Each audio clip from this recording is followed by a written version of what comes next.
Curley, known by the name Crow Ash Isha, was one of the indigenous scouts who assisted the U.S. 7th Cavalry and managed to escape Custer's defeat at Little Bighorn in 1876. In the 1880s, when D.F. Barry produced this image, the United States was consolidating reservations and assimilation policies that profoundly altered the way of life of the Crow Nation. In 1881, at the military post of Fort Keogh, Montana, sits Down Spotted, a member of the Crow Nation, was photographed while observing negotiations between indigenous chiefs and U.S. officials. At that time, the Crow served as Army Scouts after the Battle of Little Bighorn, seeking to preserve land and livelihood in the face of advancing federal reservation policies. Between 1890 and 1900, photographer C.S. Richmond documented a group of dine at Window Rock, then the center of the Navajo Reservation in the Arizona Territory. The scene highlights the post-Navajo Wars transition, when federal assimilation policies were changing modes of subsistence and mobility. One can observe mixed clothing, wooden structures, and the local sandy terrain. Image captured in 1872 by photographer Alexander Gardner in Washington, D.C., shows Wakan Ta'i-Shni, also called Wankan Yakia or Wakan Tanin-Sni, lost medicine, a member of the Hunkpapa Lakota people. The journey included delegations taken to the capital after post-treaty of 1868 conflicts, when chiefs sought to renegotiate land and preserve the cultural continuity of their communities.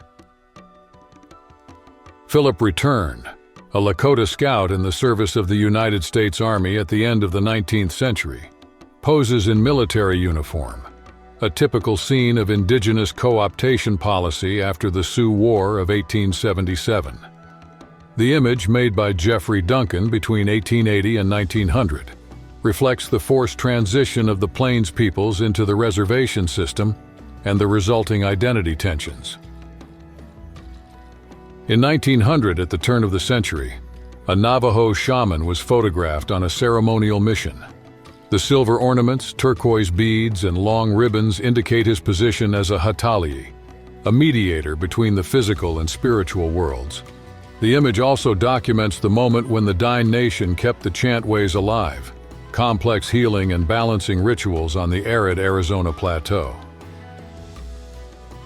Charles S. Stobie, Western artist and indigenous scout, poses mounted on a pinto horse in Colorado in the 1890s, during the final colonial advances on the lands of the Great Plains. A survivor of the Indian Wars and an interpreter between Arapaho and the Army, he balanced serving on campaigns with painting scenes of rights and frontier clashes. Image captured in 1902 by American artist and photographer Carl Wernz shows a young Apache woman with a recently woven rush basket on her back. The scene illustrates daily life on southwestern U.S. reservations in the early 20th century, a time when crafts and agriculture supported the community economy and preserved ancestral traditions. An indigenous person identified uncertainly as Apache or Yuma, photographed by the F.A. Hartwell Studio in Phoenix, Arizona Territory, around 1880. The scene reflects the period when railroad expansion, military campaigns, and federal treaties were redrawing the Southwest, documenting Native presence in the new urban center undergoing rapid economic transition. In 1903, Edward Curtis traveled through Apache lands in the southwestern United States, documenting indigenous ways of life under pressure from colonial expansion. In this scene, a young woman carries her baby in a papoose, a support that protected the child and facilitated maternal work. The image is part of the vast body of work that Curtis dedicated to dozens of Native peoples, published in the early decades of the 20th century. In 1904, on the banks of the Navajo River, Arizona, an Apache man pauses to quench his thirst beside his horse, recalling the survival routine of the indigenous peoples of the Southwest after the imposition of federal reservations. The scene reflects dependency on waterways in a semi-desert territory and marks the contrast between traditional mobility and the colonial siege on tribal lands. In 1920, Candido Herrera proudly displays the Lincoln cane, a staff of authority granted to the governors of the pueblos since Abraham Lincoln's administration, a symbol of formal dialogue between Tesuque Pueblo and the U.S. government. The artifact, delivered in the 19th century, legitimized civil functions, reinforced local leadership before neighboring communities, and reaffirmed the cultural autonomy of the people. An image captured by William Henry Jackson in 1877 shows Hua Ki, known as Eagle Rattleman, a member of the Dakota peoples in then newly surveyed territory, in the post-Sioux War period of conflicts with the United States. The framing emphasizes ceremonial attire and reveals how indigenous leaders reaffirmed cultural identity in the face of colonial expansion. In 1909, photographer A. Gentry captured Das Luca, Scro Kit, and Shusel Day, White Mountain Apache members living on the Fort Apache Reservation, Arizona. The image highlights everyday attire, and the arrangement of the three men before the camera illustrates presentation modes negotiated with Anglo-American visitors during a period of economic and cultural transition. On the outskirts of San Juan, New Mexico territory, still influenced by Pueblo communities, a girl poses wearing buckskin boots, attire associated with indigenous adaptation to 19th century trade. Captured by Frederick Monson around 1900, the scene reveals childhood daily life during the transition between Mexican dominion and U.S. administration. Image captured by Edward S. Curtis in 1906 shows a young Tewa woman, a Pueblo group from the Big River Plateau, present-day New Mexico. Curtis traveled through the Southwest producing a photographic series intended to catalog indigenous nations of North American territory. The frontal framing emphasizes her braided hair and hand-woven blanket, evidence of daily practices at the turn of the 20th century. High Bear, an indigenous healer, poses in 1870 before the lens of Weehook, an itinerant photographer who traveled through Colorado after the Civil War. The image, taken on the edge of the reservation, attests to the clash between native spiritual practices and the railroad expansion sweeping the West. By fixing the shaman in the frame, Hook offered Eastern salons a vision of a people under pressure. Photographed by Edward S. Curtis in 1908 on the plains of what is now northern Montana, the image depicts young Atsina who gallop in a circle, shoot arrows into the sky, and then bend down to avoid their return, a ritual exercise demonstrating skill and courage. The scene is part of Curtis's extensive campaign to document indigenous ways of life in the early 20th century. In 1873, delegates of the Apsaluuk Nation traveled to Washington to negotiate peace terms and territorial boundaries with the federal government. In this image captured at the Ulka Brothers studio, the delegation is seen wearing a mix of Western dress and tribal insignia, a sign of the intercultural diplomacy that marked the post-Fort Laramie Treaty era of 1868. In 1894, in what was then Indian Territory, Goncon, a Kiowa Apache man, was photographed at Fort Sill, a military base that served as a control point over various Plains peoples. His attire blends a tribal blanket, a cotton shirt, and a trade kerchief, signs of forced coexistence with military posts and traders after the wars of the preceding decades in that area. James A. Garfield, chief of the Jicarilla Apache, poses around 1900 before the camera of Rose and Hopkins. The scene reflects the moment when Native leaders visited Washington to negotiate lands and subsidies after the U.S. government established the reservation in northern New Mexico, marking the forced transition from nomadism to cattle ranching and agriculture. In 1881, on the Otto Reservation in Indian Territory, 4 chiefs posed for William Henry Jackson and James Arkakeketa, seated Baptiste Deroyne and Harikara, also known as faraway standing deer or standing buck. Their clothing mixes trade items and ceremonial insignias, signaling the Oto adaptation to colonial encroachment. A Kia boat, called Two Axes among the Kiowa, was photographed in 1898 by the Frank Reinhardt Studio at the Trans-Mississippi Exposition in Omaha. His ceremonial attire dialogues with the recent imposition of reservations in the Oklahoma Territory, marked by the Kiowa defeat in the 1874-75 conflicts, and the new federal policies of schooling and control. Photograph taken by F.A. Reinhardt at the turn of the century shows Sitting Bull, Hunkpapa Lakota leader, in the final phase of his public life, after years of resistance to U.S. forces and participation in Buffalo Bill's show. His firm posture and traditional attire evoke his leadership during the Plains Wars and his spiritual importance among his people.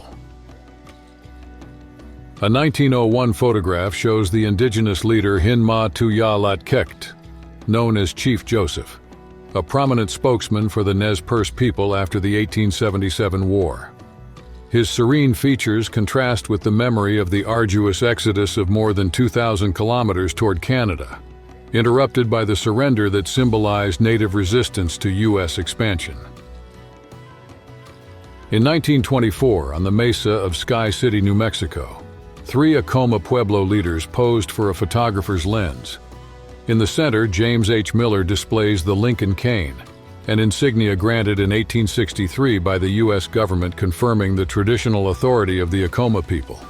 The 2 men flanking him serve as council captains, responsible for civil and ceremonial matters in the village. In 1899, before the lens of F.A. Reinhardt Broken Arm, an Oglala Sioux representative, poses wearing a striped blanket and bead necklaces, symbols of enduring status and identity. The photograph is part of the series produced after the Trans-Mississippi Exposition in Omaha, when indigenous leaders were invited to document their presence under new federal rule. In 1905, already elderly and under military surveillance, Geronimo, the Badonkohe Apache leader who had surrendered in 1886 after years of resistance in the Southwest, appears alongside 2 U.S. Army soldiers near Ponca City, Oklahoma. At the time, the indigenous leader lived as a prisoner of war at Fort Sill and was taken to public events, where he recounted his story and sold autographs. In 1890, during Buffalo Bill's Wild West show tour through Europe, Lakota chief Rocky Bear poses before members of the troupe in a camp set up in Verona, Italy. The image captures the moment when North American natives were showcased as part of the spectacle aiming to dramatize frontier scenes for foreign audiences. In 1877, in the Oregon setting still marked by disputes between native peoples and settlers, Chin Chin Wet, wife of Weatat Han, posed in Hot Springs, a place considered sacred by the tribes of the Columbia Plateau. Her posture, clothing, and ornaments reveal the persistence of ancestral traditions, at a time shaped by railroad expansion and the rush for mineral lands. Cianina Redfeather, a mezzo-soprano singer of Creek and Cherokee descent, poses in the Dahl studio around 1920, when she was touring the United States performing the cantata The Sundance, composed in partnership with Charles Wakefield Cadman. The image reflects the moment when indigenous artists negotiated visibility and identity on stages dominated by Euro-American expectations. Image of a Crow man on the banks of the Sharp River, around 1900. His attire combines traditional leather garments and beadwork with accessories obtained through the fur trade, reflecting the changes brought by the military presence and the railroad that, since the 1880s, altered hunting and trade routes in the northern plains and the practice of ceremonies. A mid-1920s photograph shows a Comanche child wrapped in a wooden and leather cradleboard in front of buildings in Lawton, Oklahoma, the town neighboring Fort Sill, where many Comanches were gathered after 1875. The scene documents traditional maternal practices preserved under the growing influence of federal assimilation policies. Here is Good-Voiced Crow, an Oglala Lakota elder photographed in 1910, 2 decades after the Wounded Knee Massacre. His presence illustrates the cultural survival at Pine Ridge in the early 20th century, when leaders preserved oral traditions and the memory of alliances formed against the United States railroad and military expansion. The period followed the signing of the Treaty of 1868, which was ignored. Hopi hairdresser adjusts the complex butterfly hairstyle on a young Tisut Nam, 1890, on the arid mesas of the Arizona Territory, a moment when Anglo-American photographers sought to catalog indigenous practices after federal incorporation. Wooden and bone tools shape the side spirals, a rite that precedes the ceremonial mantle and marks the transition to female adulthood. Effie, an elderly Navajo woman, was photographed around 1880, a decade in which her people were still rebuilding life after returning from the Bosque Redondo Reservation under the Treaty of 1868. Effie's longevity, possibly exceeding a century, symbolizes the continuity of Dine traditions maintained amid military pressures and settler encroachment in Arizona Territory. Donald Big Cow and his wife Kate, members of the Comanche Nation, appear mounted on horses around 1920, a period when many Plains peoples had already been confined to reservations and were trying to preserve equestrian traditions even under federal assimilation policies. The image reveals the continued centrality of the horse in Comanche cultural identity, decades after the Indian Wars. In 1890, Oglala Lakota Chief Rocky Bear poses with fellow indigenous participants at the traveling Buffalo Bills Wild West show camp set up on the outskirts of Verona, Italy. The troupe, celebrated at European fairs and arenas since 1887, presented frontier scenes to curious audiences at a time when the Indian Wars in the United States had ended only a few years earlier. Light, an Oglala man photographed in 1884 when the Lakota people were under federal pressure following the Plains Wars. The scene was captured in a traveling studio shortly after the end of the buffalo hunts, a sign of the transition from a nomadic lifestyle to the Pine Ridge Reservation. In those years, leaders sought to maintain rituals such as the Sun Dance while the Dawes Act loomed to divide collective lands. In the 1913 photograph, Running Bird, a Kiowa leader, poses for the camera of the Wanamaker Expedition, a project that traveled through indigenous territories in the early 20th century to document tribal chiefs soon after the end of the Plains Wars and the creation of reservations. His ceremonial attire displays war insignias recalling alliances with the Comanche and the 1867 treaties that confined Kiowa lands. Chief Irontail, Oglala leader photographed in 1916, appears as a veteran of the campaigns and Buffalo Bills Wild West tours, which made him a symbol of the relationship between the Lakotas and the U.S. government after the closure of the reservations at the end of the 19th century. At that moment, indigenous citizenship policies and exhibition spectacles competed for the public narrative about the Lakota past. In 1904, Wolf Robe, a Cheyenne leader born around 1840, was captured by the Gerhardt sisters in Oklahoma. The scene marks the turn of the century, when the Plains nations endured mounting U.S. pressure following the 1867 treaties and confinement to reservations. Wolf Robe wears the Peace Medal awarded by President Harrison in 1890, a symbol of tense accords and hopes for coexistence. Bone Necklace, Oglala Sioux leader, poses in 1899 for the camera in Omaha during the Trans-Mississippi Exposition, an event that showcased indigenous cultures at a time when federal policies were pressing for assimilation and confinement to reservations. His clothing and ornaments reaffirm tribal identity and memories of the Plains resistance in the face of United States expansion. In 1910, during the annual celebrations at Craterville Park, Oklahoma, a Comanche man performs the Gallup Dance, a vital part of summer ceremonies that reinforced community bonds and transmitted ancestral knowledge. Such gatherings, held on lands formerly marked by settler conflicts, served to affirm indigenous identities amid the rapid transformations of the American West. In 1907, Richard Throssell, photographer and honorary member of the Crow Nation, captured the image of a boy from the Pryor Creek Reservation, Montana, in an era of forced transition of indigenous traditions to federal education and imposed agriculture. The boy's attentive gaze reflects the tension between ancestral culture and the American government's assimilation policies. Philip returns from a reconnaissance mission in 1880, when the Lakota were dealing with the aftermath of the Sioux Wars and railroad expansion on the Great Plains. His dress combines traditional elements with equipment acquired through military trade. The portrait evokes the tactical reorganization of indigenous forces after Little Bighorn and the growing presence of U.S. forts. Keoboat, also known as Two Axes Kiowa Leader, was photographed in 1898 by Frank A. Reinhardt during the Trans-Mississippi Exposition in Omaha.